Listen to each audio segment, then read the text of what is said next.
And now we'll bring up our next speaker. She's going to talk about how to use tech to solve big ethical fashion problem. This is going to be presented by Noor Veenhoven, who's a co-founder of Project CeCe. I've just got some reading from her. She created this company together with her two co-founders, Marcella and Melissa Weingarten, when she was still studying physics at the University of Amsterdam. With Project CeCe as their goal, it makes it easier to find ethical and sustainable fashion and make it fun to make the conscious clothing decision. I'm not going to try to steal the thunder from Noor anymore. She's already live on video. So ladies and gentlemen, let's welcome Noor. Hi, yeah, I think I'm live. I think I can control the screen, right? Is this? Ah, there you go.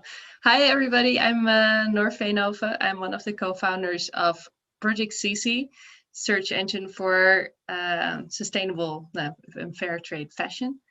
And today I would like to tell you a little bit more about what we do and how we did it using technology, of course, because that's the whole what all the roundtables are about. Yeah, so first of all, like what we do is we have created a website where you can find a lot of sustainable products, fashion products, from all different kind of web shops. And we did this indeed with the goal of making it easier to find sustainable fashion. Because, well, at first we'll tell you a little bit about what the problem is with the fashion industry and why we decided to do something about that. I'm just going to quickly put my time in the corner so that I know when to quit. So first of all, why sustainable? So the fashion industry is one of the most polluting industries in the world. And so you have this on a lot of levels. So you have, first of all, when fabrics are being made, cotton is being harvested, and you have a lot of pesticides used there, a lot of other chemicals put into the ground so that you get more cotton. But this is also, well, of course, very bad because it's all toxins. Then you have the process of dyeing, where they put, like as you can see in this picture, they put the dyes also back into the river without doing any water treatment, which is, well, disastrous for animal life there, but also for the people that live near it. And then you have, of course, all the transport and all the other facets that just lead to more CO2. So yeah, you can just think of like all these facets that fashion is like a part of, and it's actually doing bad on almost every level. So a big reason to switch to a more sustainable option. On the other side, you have well, the people that work in the fashion industry. There's like more than 30 million people employed in the fashion industry, and most of the time they are exploited. It's there's been some research in that, and actually less than 1% of the clothing that is made fair trade. So there's a lot to win there. And yeah, you can see here a picture of Rana Plaza in Bangladesh, where the factory where a lot of people were working, it collapsed, and it collapsed because the building was just very bad. The people that actually worked there knew that. They were scared to go in, but they were not allowed to go out. Fire escapes were blocked so that nobody could leave, and a lot of people died. And these kind of practices were actually and are still sometimes not uncommon. So this is just horrible and something we should change. And when me and my team found out about this, we thought we don't want to be part of this. We don't want to buy fashion that creates these kind of horrible images. So we decided, like, okay, let's go and buy sustainable fashion. And then the first step we ran into was, okay, can you find sustainable fashion? And we started browsing the web, and we actually found a lot of tiny web shops, also bigger web shops, where you could actually find a lot of sustainable products. And we could easily find a lot of brands out there that were actually doing really great and really helping people, taking communities out of poverty by giving people jobs that they could really make a living with, and also using recycled materials, using biological, organic alternatives that just didn't put so much strain on the environment and were just as beautiful. So these are a lot of them. But the problem with these were that like most of these brands were quite small. Like if I take one of them, for instance, I don't know if you can see my mouse, but for instance, Ayani makes beautiful dresses for people in the workplace. But they only have, I think, 15 dresses or something. And it's great. But if you're looking for something very specific and you don't know all these brands, it will just take you forever to find the clothing that you're looking for. So yeah, we actually had the problem ourselves, and we thought like, okay, well, in the end, you just end up in the H&M again, or in the Zara, or at the Zalando, because you just know that there you can easily find what you're looking for. But we thought the solution would be, so the problem is fashion industry is very bad. I think a lot of people are willing to buy fair and sustainable fashion, but there's so many small sustainable websites, sustainable brands out there that you cannot really reach. There's kind of missing link between that. So we thought that's the problem that we can solve if we just collect all these clothing on one website. And that's what we thought we could do with Project CeCe. So this is our team. You have Marcella on the right. She and I studied physics together, and that's also when we started this platform. On the left, you can see Melissa. She's an economics graduate. She does all the finances in our company, and she's also the sister of Marcella. So we already have a quite technical team from the get-go. Marcella is obviously the best programmer that I know, and Melissa is actually also quite good. She also did a minor programming. I think I'm the least good at programming, but I know enough that I can read the code and sort of know what's happening here and there. So I think most of our core team is just very technical, and we know how to deal with tech. So the idea that we had was, okay, let's build a website where you can access all these different sustainable clothing, give you the transparency so that you can see at first glance why something is sustainable, and give like these tiny labels to show, for instance, that something is vegan or sustainable or fair trade or locally produced or has a good cause in a different way. And then also just give you all the normal filter options of a normal fashion website, where you can just find the clothing that you're looking for by filtering on your size, color, all these kind of things. Well, that was a nice idea, but now what? Well, I already told you Marcella is very good at programming, but back then she was only used to programming in Python and usually using it for science. But we knew we wanted to build this website, and she thought like, okay, then let's use Django, which is a programming language, the web programming language for Python. And Python we know because that's just used a lot in science. And Django is also called for a perfectionist with a deadline. And Marcella never really built a website before. So she just used the first web project tutorial, Django Girls. And that worked out really well, because after a year we had our first website. But of course, a website is more than code. We also needed to write site content, build contacts, research certificates, all these sustainable things. But most importantly, we needed to put all the products of these different web shops on one website. And with that, we did with web scraping. So here you can see a piece of code from one of our scrapers. Let's see if I can see which one it is. No, I can't. So I don't know whose this is about, but so the point here is actually like what we do. We make these small robots basically that go to the web shop that we want the products of. So it goes to that web shop, looks at all the products there, and takes the information from their website and puts it on our website.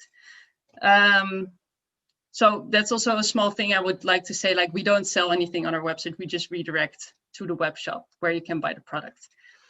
So we did that in also in Python, and using this program we can actually scrape the content of every web shop almost, but we can just do it every day. And in that way, the products will always be up to date.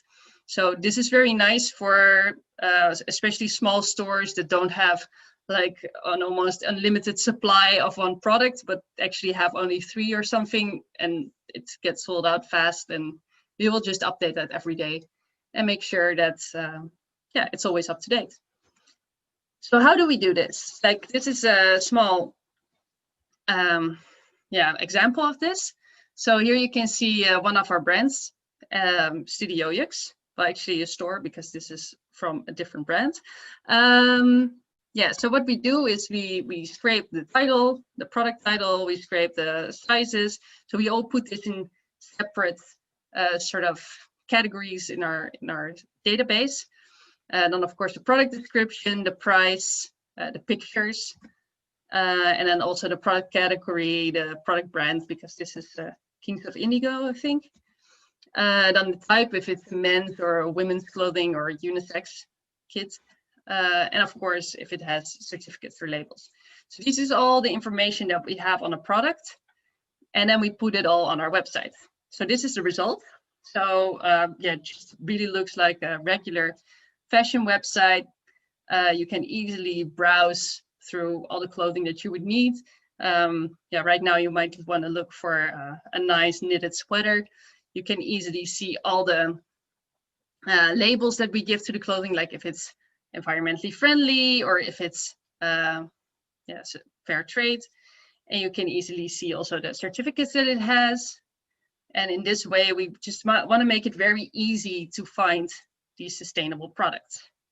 And in the end, if you really want to buy something, you can just order now here at Peopletree, and then you're redirected to the website where you can buy it.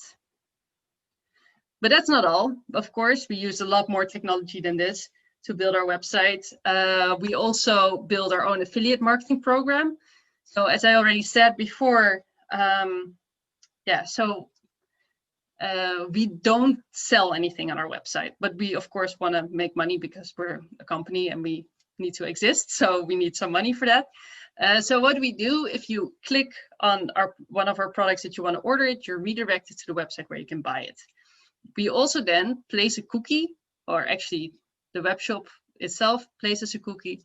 And if then a sale is made within 30 days, we get a commission over that. Well, this is actually not a new technology. This is something a lot of big third parties already using and helping shops to make, yeah, do more marketing in this way. But it's usually very expensive to join one of those big affiliate marketing companies. And you also need to have some knowledge about the integration. So we decided to just make our own, because in this way we can offer our service to even the smallest web shops. We can give them the program in such a way that it's very easy to implement by themselves. They don't need a developer for that. And in this way, we are able to, even the smallest brands can join our platform, which is something we really wanted, to really make all these tiny sustainable brands that are really doing everything right, to make them more visible. So we did that, and now we also have our own dashboard. So we're really proud of that. It looks very fancy, we think. We also made our own category mapping system. Yeah, this is really a struggle if you're running a sort of very big e-commerce website, to just put everything in the right categories, because for instance, this site just calls hats, well, beanies, bonnets, because they're half French. And to make sure that that ends up in the right category, you need to just use the right keywords and everything, because we're not going to do it manually per product. That would just be way too much work. And then Marcella actually made it in such a way that it becomes kind of Candy Crush, kind of like game, to just type in the right keywords and anti-keywords. And it's a little bit of a puzzle, but it's a lot more, well, I wouldn't call it fun, but it makes it a lot easier. And then we have, of course, our gift shop, our gift card voucher. So we made a multi-shop gift card voucher. This is actually mostly because we wanted to, well, make a gift card because we thought it would be useful to get more people to buy sustainable fashion, because then you can also give it as a gift. But the kind of hard part was about that, if you want that to do that with a partnership with a gift card company, then it becomes very expensive very fast, and we didn't have the capital to do that. So we just thought, well, let's just build it ourselves. And well, a few months later we had it. So yeah, we also managed to do that. So for us as a small company, it was very essential to have technology in this way available, because we started out without any capital, so we didn't have anything to ask third-party companies to build things for us. We didn't have the money to join big affiliate marketing programs or let them build stuff for us in such a way that we can also give it to our smaller web shops. And we also really wanted to do things without compromising. So I think this is something with technology, you become very fast, very dependent on these big tech giants. We didn't want that for a lot of things. We just wanted to be able to do things our own way without making compromises. And by building everything ourselves, we were able to do that. And the third one, I think, is one of the important ones for us, is that we also really wanted to adapt for the smallest stores. We wanted to make everything possible, and we wanted to make everything as easy as possible. I think I got some Q&As. I don't know if I'm supposed to answer these already, but I think I can answer these later. Sorry. So to continue, no, you can answer them later, towards the end, so not a problem. Okay, sorry, this is my first time doing a webinar over Zoom, and I suddenly saw these pop up, so I thought, no. But I'll answer those later then. Yeah, so we really wanted to adapt for all these small stores, and it was this was the only way we could do that, I think. So this is why tech was so essential for us. But we were not the only ones in this. Oh, I need to click this again. Yeah. These are just some of the companies that we have worked with, or actually are still working with, that are also small startups that wanted to use technology for good. So on the left here, you have Pixile, and they wanted to make it easier for people to find a sustainable alternative to something they already saw online. And they made this sort of image recognition tool where you can upload a picture and then it will find the clothing that looks most like it. And using our database for the pictures, you could find basically the sustainable alternative. And it's very interesting technology, actually, because they use machine learning for that. They basically looked at a lot of images, fed it to a computer program, and a computer program could, from all those pictures and basically the data sets, find that, like, for instance, if you look at this picture, that this is a white blouse and that this is a black pair of pants, and probably with a million other tags on it. And then it also indexed all the pictures on our website, and then it matched the tags. And in that way, it could just find these blouses that are quite alike and pants that are quite alike. And they made that with the idea that if someone just looked on Instagram, for instance, and found something they really like, they could just throw the image into our system and then find something that is actually sustainable. So that's very cool. Then the second thing that we worked with is Goodbase. Goodbase wanted to build a company where they actually give you insights into the sustainability of clothing using machine learning as well.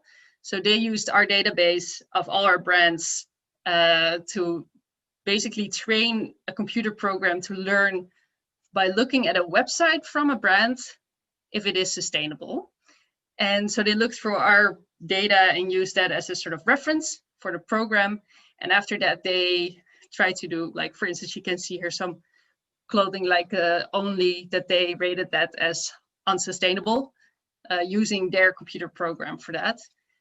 And yeah, you can also just fill in brands and it will tell you if it's sustainable or not. And yeah, in our case, if it's one of our brands, it will just give the human rated brands. But that's also something that is very cool, and they're working on that to make it better. Yeah, so that's interesting. And then the last company we're working with is Manselot, which is an app for men mainly. So we thought we already made it very easy to find sustainable fashion, but the guys from Manselot were like, yeah, this is still too hard. We just want an app where you can just look at this little man over here and click on a piece of his clothing, like a shirt, click on the color that you want, and then we'll redirect you to a piece of clothing that is, and then you can immediately order it in the app, and all very easy. They're almost finished with their product, but they are still running the crowdfunding to get the final things done. So yeah, look them up, maybe support them. They are really great guys, and the app is going to look very great, I think. They also use our data, so that's why we're connected to them. And well, small moral of the story, data is very important. So I wanted to have a small discussion with you guys. Just briefly checking if we have time, and I think we have more than enough. So that's good. So I gave you here all these examples of the way we use technology for doing something very good. At least I think it's good. Of course, you're up to judge for that. But yeah, we use scrapers, we use affiliate marketing technology, all these things. We try to really use the technology for good. But I think because the topic of this event is basically using technology to make social impact, I think also technology can, of course, be used to make a very negative social impact or just negative impact on the world in other ways. And that's why I also really want to talk with you about that. So I'm gonna start some topics, and I would like you to put in the chat, I think. Is that the best thing to do? Yes, yeah. So you can put your question on, and then people can respond through chat. Yeah. Great. So you can put in the chat what you think. So I will put in on the slides one of the topics I talked about, and I would like you to think about a negative way to use this technology. So web scrapers, for instance. So these are the programs that we use to copy all the information of other websites to our website. So could you think of ways that you could use this technology, but like in a bad way? And I'm gonna open the chat. So please let me know if you have an idea of how to use this technology for like not a good way. So I can already give you an example myself until a reaction comes in. You can think of something yourself. For instance, something that's going on right now a lot is that people make fake websites, like especially using, scamming people is something that, at least in the Netherlands where I'm, is happening a lot more due to Corona, because more people are sitting behind their computers. And this is actually a really bad thing in general. Not that they're at home, sorry, that they're using the web scrapers to build websites that are basically fakes. They take the information from web shops, put them all on a very nice website, but they don't really sell anything. But you can make the payment, and then just nothing happens. A lot of our partners are also struggling with this, that they have a lot of fake websites that they can find that sell their products, but don't really sell their products and are really scamming there. I got one of a comment from Evelina, and she said, yeah, using personal data is indeed a very big problem. I've seen, actually, I think I used a website myself that does this. It's to find some journalists' email addresses, but like you can really easily scrape the whole web to find personal data of people and put it all on a website. And it's not that hard to come by, and it of course breaks all the privacy laws that we have in Europe. Of course, this is a very international event, so I don't know how that is for everybody.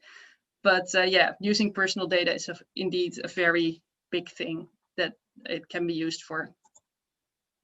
I will go to the next one. Affiliate software. Yeah, so we use this to just get a little bit of money for the service that we offer. Yeah, and with the goal to make sustainable fashion more available to everybody. Are there any things you can think about that can be used for that it's actually not that positive?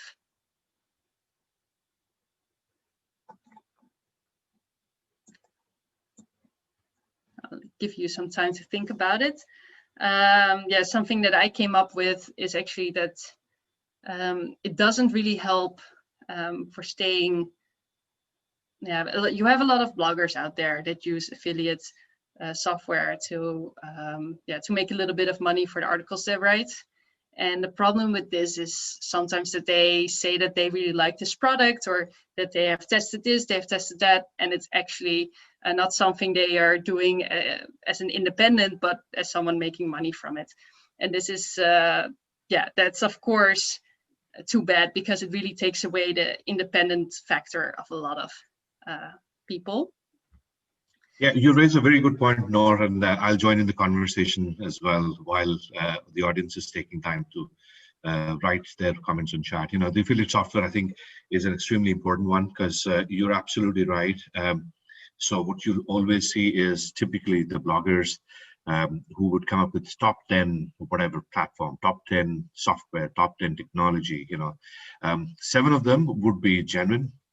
3 of them would be, and I'm just saying numbers, you know, it could be 2, it could be 4, are softwares that they may have got paid by, or may pay, you know, and especially when it comes to influencer marketing, you know, there are a lot of guys who would write feedback, or would write reviews for an amount of money. So it can be misused, you know. But I think overall, so yes, there are, let's say, negative parts, or the disadvantages, but there are also, in general, it creates a lot more awareness. No, I agree. I agree that this actually, I think affiliate software allows also a lot of small independents to make a little bit of money of the things that they're writing about. Small bloggers that really want to make a difference, also that they just get a little bit of money for the things that they do.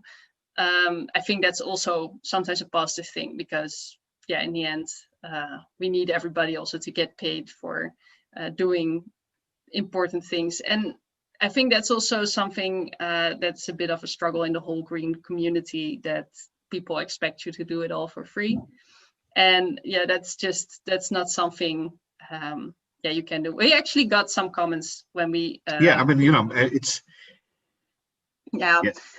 Yeah, no, we actually got some angry emails about this from people that said, like, yeah, you're doing all this and you're making money of it, and that's not okay. And I was like, yeah, but how are we supposed to survive as a company if we don't make any money? I mean, we're still not really making a lot of profits or anything. Like, no, we're not making profits. Let's just better. But we are doing our best, and yeah, I think that's all you can do. I would, we didn't get a one for this. I guess maybe we just discussed the negative, easy parts. So I will go to the next one, which is a little bit more obvious. I think for most people, machine learning, image recognition. Oh, someone had another comment about the last one. That's Shayanti. From personal experience, influencers, bloggers are not even taking products these days. It is about hefty payments in return for reviews. However, it is okay to earn as long as they mention they have no idea how the product is. Yeah, well, I agree. That's like the whole influencer blogger scene can sometimes be a little bit misleading. But I also know a lot of bloggers that are actually, if they test a product, they're just honest about it. And they also give the negative points. I think it's just very hard to make a living from these things and also stay completely independent. But for the next topic, machine learning, image recognition. So I think this is a topic that's actually quite dangerous. Machine learning in general is, of course, a quite dangerous technology, and everybody is very crazy about it. Like everybody thinks that machine learning is going to be the answer to everything. AI, artificial intelligence, is gonna, yeah, everybody's working on it. I have some friends, PhDs, that are working on it as well. Some of them are terrified of it. But yeah, if anybody has an idea how you could use these kind of things, so yeah, computer programs that can just take from pictures and recognize what it is without a human involved. So basically what you could take from this is also facial recognition. Just to put that out there as a little bit of something that might strike you as controversial. Because if you think about maybe China, you already think, yeah, well, identity theft is, this is one of the things from the chat. Identity theft can be a problem, of course. But I was thinking a little bit on a bigger scheme. Like, for instance, if you think about privacy, if people can, from cameras on the streets, can just immediately recognize your face because they can just recognize it. They can recognize the people you're with. They can recognize actually what you're doing the whole day. And they just have this in a big data set on a computer, and they can reconstruct without any human being involved what you're doing. Well, that's just a bit scary, isn't it? So this is one of the things. And then they can actually also, if you go a bit further, they can not only recognize your face, but they can recognize the clothing that you're wearing, uniform that you might be wearing, brands that you might be wearing. So yeah, products that you're holding. So yeah, they could just build up a whole profile of you, especially, and the whole thing that you do in your day. And well, I think that's for your privacy quite dangerous. Something else? Somebody else have something to say about that? Just briefly checking the time. No, you're good on time. Yeah, so we still have some time, and plus we have a couple of questions as well. So we're good on time. I think this whole machine learning image recognition, it's just we are sort of peeling the first layer of onion, or it's the tip of the iceberg, because literally on one side you've got AI which can scan through millions of images. On the other side you have robots that can create millions of images at the same time, which is where and both of them are evolving very, very fast. So there is a genuine we'll probably see more problems coming up in the future, but also artificial intelligence.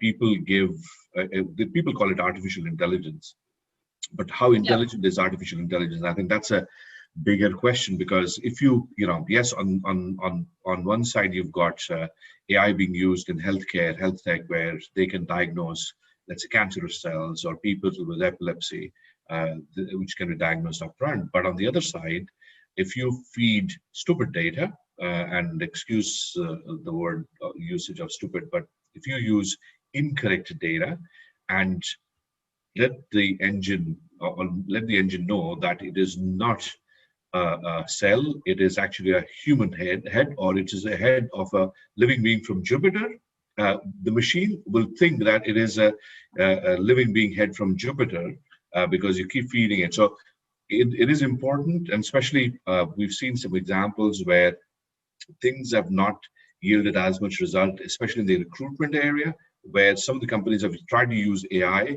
AI-driven engines, and it's not turned out to be as beneficial for the company. Garbage in, garbage out. No, I totally agree with you. Like, data sets, like having a proper data set is crucial for machine learning. And I think this is also, some big scandals came from the Bay Area because of this, because you just had people using data sets with only white people, and then suddenly appliances that were super racist. And that's just because they were fed a data set with only white faces. And then if someone with a different skin color would try to use such an application, then they immediately would have, well, that it wouldn't work properly. And yeah, if you would take this a step further, that governments would be using these kind of applications, and it would, of course, be a lot worse. Also, if you use, for instance, machine learning, well, this is not for image recognition per se, but if you, for instance, use machine learning to look into data sets of prisoners and try to then make a prediction for what kind of people would end up in prison, then you would also have a very biased, very racist, probably, data set, especially in America. And that's especially places where you need to be very cautious how you use this kind of technology. And yeah, with that, I also would like to go to my final slide. That, of course, all these technologies are very amazing, very, very useful to make a more sustainable future. But you can also create enormous damage. And we need to always, really always be very aware of this and make sure that we don't use the technologies for the wrong way. So use technology for good and stay critical. That's a message I would like to send to people here. And now we have time for questions, I think. Yes, let's take some questions also. If anybody has any point that they want to comment on, I think the platform that you've created is a very good platform, especially with the sourcing side of things. Now, I have a question related to that, and then we can address.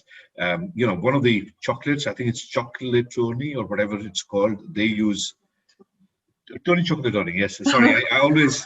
It's a tongue twister. I can never get that name. I was looking at the production team here. Now they have done remarkable work when it comes to sourcing ethically the cacao and the chocolate. Are there lessons that can be learned from there? I mean, is this something that you guys also look at? Not just Tony Chocolatoni, Tony, whatever, Tony chocolates, right? Yeah, Tony Chocoloni, yeah. Chocoloni, yes, Tony Chocoloni. Are there lessons that you guys can learn? Because you guys, I'm sure, are probably one of the pioneers as well when it comes to creating a platform like this, trying to source through ethical means.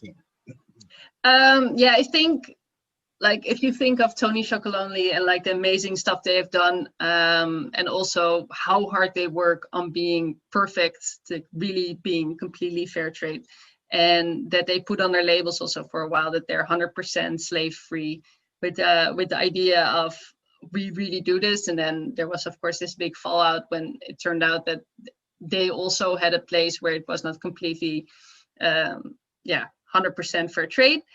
I think that's really something we can learn from. Like, they did still great. Let's not say that Tony Chocolonely is not doing well, but we should always be transparent and know that it's not black and white. Being 100% sustainable is nearly impossible, especially if you want to be a big brand. If you do everything yourself every step of the way, yeah, you can do that, but that's not scalable, and then you won't make big impact. So I think we should just be transparent, also share the places where we think ourselves that we can still work on. And what we really try to do with Project CeCe is also say, like, okay, we have certain values. We in our team already have different values, and we don't judge you for having different values than we have. We allow you to filter on the things that you find important. You can find the information about the brands in the descriptions. And from that, you can just make the decision for yourself, make a conscious clothing choice, which is also what Project CeCe stands for. The C stand for conscious clothing. So the whole idea is basically just make a conscious decision about what kind of things you buy and make impact in that way. Thanks, Noor, for that answer. And I think I'm going to take one of the questions, which is here as well, which kind of relates to the topic. How do you ensure that your suppliers are meeting the ethical standards? Well, we do this in different ways, but what we do now mostly is for new partners, you have to fill in a questionnaire where they have to, of course, fill in if they're fair trade, if they give a living wage, all these things, and then also give some proof for that. And they can do this one way in giving a certification, for instance. Like, of course, we have a lot of brands that are have the clothing certificates for being organic and fair trade and these kind of things. And then you immediately know that it's at least audited. But we also work with a lot of small brands that just work with tiny workshops or like very local in the Netherlands or in Portugal. And for those, we always ask, like, can you tell us how often you visit yourself the workplaces, and can you send us some pictures of the people there? Do you pay above living wage? And we always look up what the living wages are for those countries. And in that way, we don't know 100% sure, of course, because we don't visit ourselves, but we do know for sure that, we don't know anything for sure, but we try to be at least as transparent about it as possible and do all the research that, well, you could do from your lazy chair as well. But I think that's a Dutch expression, actually. But you can just do it all yourself, but we do it for you and just make it easier. Yeah, I think that's a great way of putting it. Lazy chair. I'm sure there are other cultures which have similar idioms and phrases in place. One of the challenges, and I think that's the next question which is there. One of the challenges that people talk about, especially for startup platforms, is how do you go about creating customer awareness? I think this is something that Rajesh in the morning or late morning, mid-afternoon spoke about on how do you create that awareness with potential customers? How do you find your customer for your platform? Any lessons that you can share from that with the audience? I think like we focus on a few different pillars in that. I think first of all, we just focus, of course, on the community that's already there. There's a big sustainable fashion community, but those are actually not really the people we want to reach, because those people already know. You don't really make a lot of impact there. They probably already buy sustainable or don't buy anything at all. But they are a great way to reach the people that are still like in the middle of making that decision. So we reach out to bloggers and all these kind of people. We make a lot of blogs ourselves. We write a lot about sustainability, like where the problems lie. Because when we started out, we actually we have a technical background, but not so much sustainability. So we were still learning ourselves. So we actually started writing the blog just to educate ourselves about this. And now it's actually a great way to just communicate the big misunderstanding, the big mishaps in the fashion industry.